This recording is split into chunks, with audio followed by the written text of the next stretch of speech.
syempre mahirap sa iba, no? Kaya madali sa amin kasi years of experience na kami dito sa business eh. Wala talaga siyang mga excess glue. So malinis yung pagkakatrabaho nito. Natanggal na sa pagkakadikit. So ito yung before picture niya. This is a very nice shoe. Ayan, ang ganda pa. Fresh na fresh talaga. What's up mga ka-sneaker community? Today, ang project lang natin or ang project natin ay Cole Haan Full Rig. This is a very nice shoe. Ayan, ang ganda pa. Fresh na fresh talaga. Ang problem lang niya ay syempre natanggal na sa pagkakadikit. So ito yung before picture niya. Kung zoom in natin yan, ganyan namin nilinis yung pandikit na luma dito sa Cole Haan na to. So nilinis namin dito sa sole at the same time dito sa mga uppers niya. Okay, para maidikit natin na malinis. So ito na yung finished product ng Cole Haan na to. As you can look closely, wala talaga siyang mga excess glue. So malinis yung pagkakatrabaho nito, mga. For us, actually, medyo mas madali yung trabaho namin sa mga ganitong klaseng shoes kasi hindi siya masyadong maraming parts unlike sa mga sneakers, ano. So this is easily done here dito sa sole game. Pero what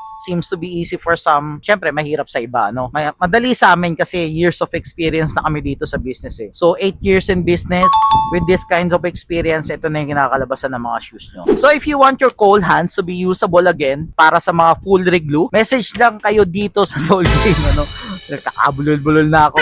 Message lang kayo dito sa Soul Game para sa mga full rig glue with 6 months warranty.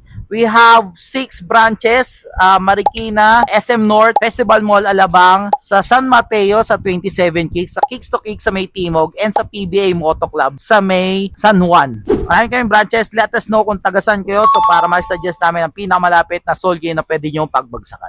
So gay, pagod mong sapatos, we revive that. Lakad mo mapigat, we rewind that. Prepare, custom